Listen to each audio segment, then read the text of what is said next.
एक देश है, उसमें 4 राज्य है, टोटल पॉपुलेशन 20 करोड़ है। वहां फौज भी है, वहां पुलिस भी है, वहां F-16 भी है, संविधान भी है, शरिया भी है, और सब कुछ उनकी चलती है। इतनी फौज, इतने हवाई जहाज, इस सब के बावजूद भी वो मुल्क नहीं चल पा रहा है। मैंने कहा मूर्खों, अकेला योगी 20 करोड़ को चला रहा है, ना उस पे कोई हवाई जहाज है, ना F-16 है। टोटल पॉपुलेशन उत्तर प्रदेश की 19, साढ़े 19, 20 करोड़ है, अकेला चला रहा है, पूछ ही नहीं रहा किसी से। 20 ऐसी कोई समस्या खड़ी नहीं हो रही वहां। अब वहां पे गुहार लगाई जा रही है, 6-6 इंच लंबी, 1-1 मीटर लंबी डालियां कह रही हैं गलती हो गई, अल्लाह खुदा के वास्ते माफ कर दो, आखिरी बार हुई है गलती। उसने कहा ना,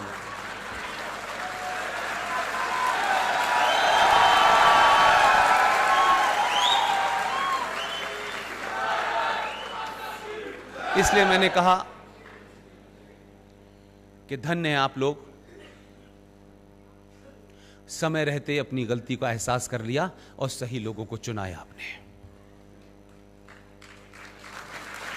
मैं किसी सरकार का पक्षधर नहीं हूं, लेकिन जो सरकार, जो लोग इस राष्ट्र को बचाएंगे, उनके लिए कितना भी लड़ना पड़े लड़ूंगा।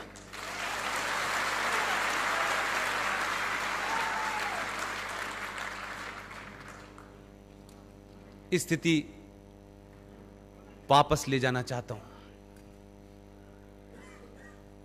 वो 70 साल से जम्मू कश्मीर की इस्लामिक हुकूमत से, जहां मुसलमानों की मेजॉरिटी थी, 90% कानून उस विधानसभा में एंटी हिंदू हुए।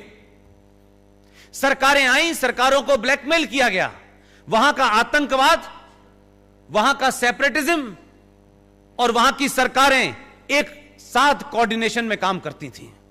दिल्ली की सरकार को झुकाना है तो आतंकवाद को बढ़ा देना है, दिल्ली की सरकार को दुनिया में बदनाम करना है तो हुर्रियत को आगे बढ़ा देना है। तीनों का ऐसा एपरेटस मिला हुआ था कि आप हुर्रियत को पुचकारते थे। और यह भी शायद आपको खबर नहीं होगी कि हुर्रियत कॉन्फ्रेंस का नाम तो सुना है आप लोगों ने, देखा होगा, उसमें कितने बहादुर बहादुर लोग हैं। भारत सरकार 100 करोड़ रुपया पर ईयर उन पे खर्च करती थी। जो भारत के संविधान को आग लगाते हैं, जो भारत की सुप्रीम कोर्ट को नहीं मानते, जो भारत की पार्लियामेंट को नहीं मानते, जो उस जम्मू कश्मीर का विलय पाकिस्तान में करने के लिए मुहिम चलाते हैं, इस देश की बौनी सरकारों की मजबूरियां देखिए कि उन जैसे लोगों को एक आदमी का उठना बैठना, जाना, खाना पीना, बीमारी, उनके इलाज के ऊपर 100 करोड़ रुपया पर साल का बजट था। कोई पूछना ही नहीं चाहता। एक राज्य जिसका जीडीपी में 0% कंट्रीब्यूशन है, मेरे और आपके टैक्स से पलने वाले लोग इस देश में देशद्रोही पैदा कर रहे थे। हमारी पुलिस, हमारा भाई फौज का सबसे ज्यादा अगर भारत में अपने ही इंटरनल आतंकवादियों से मारा गया है, उस राज्य का नाम है जम्मू कश्मीर। हर मां ने अपने बच्चे को भेजा कि वो वहां जाएगा, बॉर्डर पे लड़ेगा, पूरा तंदुरुस्त भेजा। लेकिन जम्मू कश्मीर के अंदर जिस इस्लामिक आतंकवाद को सरकारों ने पनपाया, सत्ता पे बैठने का रास्ता देखा, वो बच्चे जो साबुत घर से गए थे वो वापस लौट के आए तो हिस्सों में नहीं थे। हरियाणा का कोई गांव ऐसा नहीं है जिस गांव का बच्चा जम्मू कश्मीर में इंटरनल जिहादी आतंकवादियों से न मारा गया हो, इस्लामिक आतंकवाद का शिकार न हुआ हो। वही राज्य कहता है कश्मीर को जमहूरियत चाहिए, इंसानियत चाहिए और कश्मीरियत चाहिए। यानी इस देश में बाकी 30 सूबों को इंसानियत नहीं चाहिए, सिर्फ इन्हें ही चाहिए। ये अल्लाह के फरिश्ते हैं। वहां 100 करोड़ से घटते घटते बजट ही समाप्त हो गया है। ये अंदरूनी तकलीफें हैं। लोग सड़क पे पत्थर इसलिए नहीं मान रहे कि हज करते वक्त पता चला कि शैतान को पत्थर मारा जाता है। हज की एक परंपरा है कि हज जब आप जाएंगे तो जब तक वो अराफात की पहाड़ी पे एक बड़ा सा पत्थर है उस पे उठा के कंकड़ नहीं मारेंगे, उसे शैतान माना जाता है। इसलिए पत्थर मारने की परंपरा यह है कि जिस पे ऊपर पत्थर मार रहे हैं ये इस्लामिक लोग, इसका मतलब है वो शैतान है। ये नई परंपरा नहीं है, ये वहां से आई है। जो आज देश को जलाने उतरे हैं, जो देश में आग लगाने उतरे हैं, उनका दर्द समझिए क्या है। आपने ऐसा डॉक्टर भेजा है बिना सर्जरी के इलाज कर रहा है।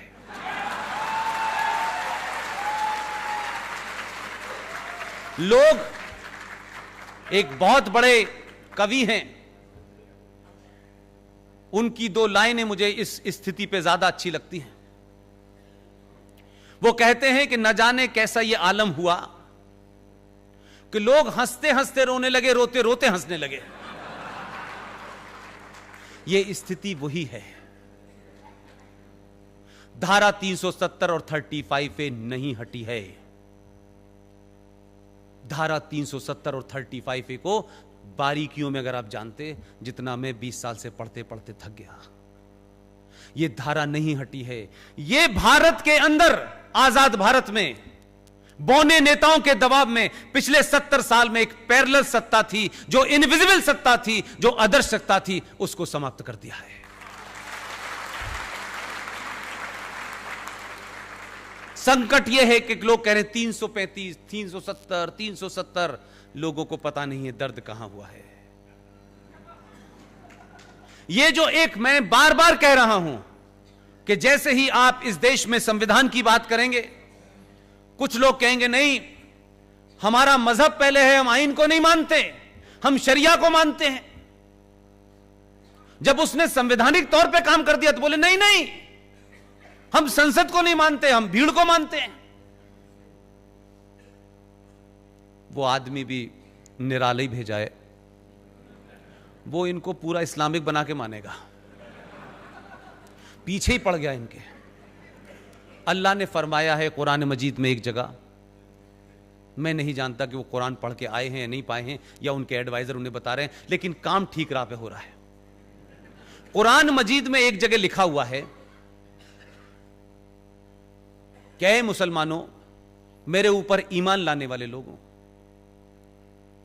मैंने इस कायनात, इस सृष्टि के अंदर, इस ब्रह्मांड में सब कुछ तुम्हारे लिए रखा है। तुम्हारी जितनी भी जरूरतें हैं उसका मैंने इंतजाम किया हुआ है।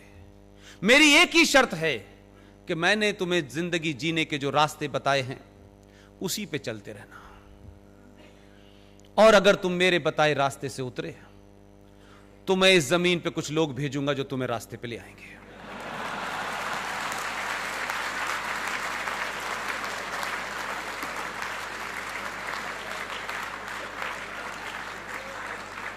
इसलिए मैंने कहा पढ़ना बहुत जरूरी है। अभी तो एक ही ने पढ़ा है कई करोड़ों में से। अगर आप सबने पढ़ लिया तो ये फिर पत्थर अपने ऊपर मारेंगे, ध्यान रखिएगा। आपको लड़ने के लिए कुछ नया नहीं करना है, कुछ नया नहीं करना है। जो सरकार में बैठे हैं, जो सरकार को करना चाहिए था, वो सरकार पहली बार कर रही है। लेकिन मेरी शिकायत, मेरी तकलीफ, इस बात से मत खुश होइएगा। सरकार में हम हैं, बिल पास हो गया है, कानून बन गया है।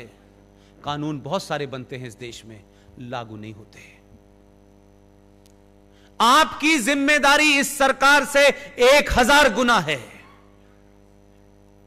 1 मिनट के लिए भी अगर आप अगले 10 साल तक आपने सोने की कोशिश की तो याद रखिएगा, जो ताकतें आपकी ताकत को पहली बार एहसास कर रही हैं, वो इस बात से डरी हुई हैं कि अभी तो सिर्फ इन्होंने कुर्सी से उठने और बैठने का ही काम किया है। अगर पूरी तरीके से ये हटी तो हमारा क्या हाल होगा। लिहाजा उस वक्त के आने से पहले सड़कों पे तमाशा करके डराने की कोशिश कर रहे हैं। वो नाजान अनजान नहीं है, वो इतने नादान नहीं कि उनको नहीं पता क्या कानून पास हुआ है। मैंने उनको, कई मित्रों को मैंने कहा अलग अलग समय पे जो लोग आते हैं उनकी फितरत को समझना चाहिए।